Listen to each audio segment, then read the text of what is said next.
Have you wondered whether or not it makes sense for you to pull cash out to consolidate debt? There can be a fear of calling a mortgage company to figure it out because you don't want to be pressured into anything that isn't good for you. I totally get it. Hey, I'm Christian and I've been in the mortgage industry since 2001. In this video, I'm going to go over what to look for if you're considering pulling some cash out.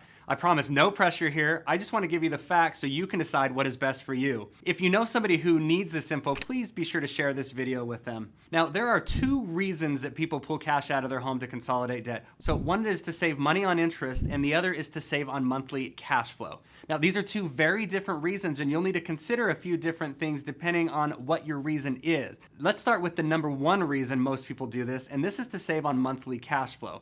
Now, you may have some expenses in the future coming up or maybe worried about the recession and make sure you're in a good position to weather the storm. Now, preparing for something like this is different than if you were looking to save on interest. So here's an example. My wife and I are both working right now and we're in a really good position. We're just not really sure what's happening right now, and with the recession coming, we want to set it up so that if one of us were to lose our jobs, the other can make the payment and we can be just fine. So we've got a couple of auto loans and a couple of credit cards as well. That reason can make sense and give them peace of mind so that if something does come up, they can still keep making the payments. While both are working, they may choose to pay the same amount they were used to paying. This will pay down the new mortgage faster, or they could use that money to add to their savings account. But for this scenario, it is true they would be converting that 5-year auto loan to a 30-year mortgage. If they keep paying the same monthly payment they're used to while they're both working, they can pay that mortgage balance down in that 5-year period and not add any more years of interest to the 5-year auto loan. So this is because mortgages are simple interest loans,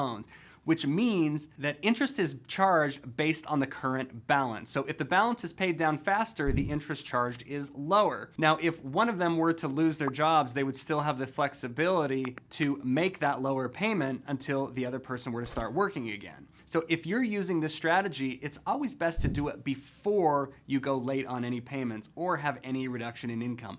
Once you start to go late or start to have issues, it can be too late to do anything. Here's how we can determine the difference in monthly cash flow. And I'm going to use a real example from somebody who did this recently.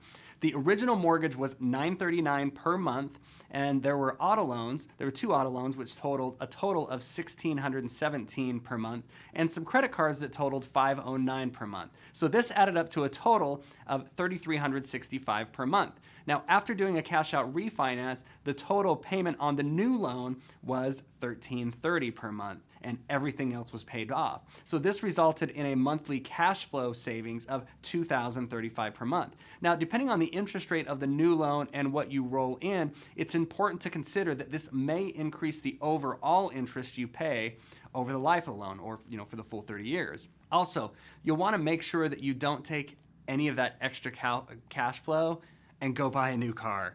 The purpose of this one is to get your monthly cash flow in a good spot, and buying a new car could defeat that purpose. Now, if you're wanting to save in overall interest, here's what you look for. And I would say that typically the only way this saves interest is if the new mortgage has a much lower rate than the existing mortgage. So either way, I'll give you the calculation so that you can figure it out. You're gonna wanna find what's called a blended rate calculator. With this, you'll be able to enter the dollar amount and interest rates of each loan that you're considering consolidating separately. Now, this will give you the overall interest that you're paying for those loans. So for example, let's say you had a mortgage of $250,000 at 6%, a home equity line of credit of $80,000 at 7.5%, an auto loan of $50,000 at 5%, and student loans of $90,000 at 8%.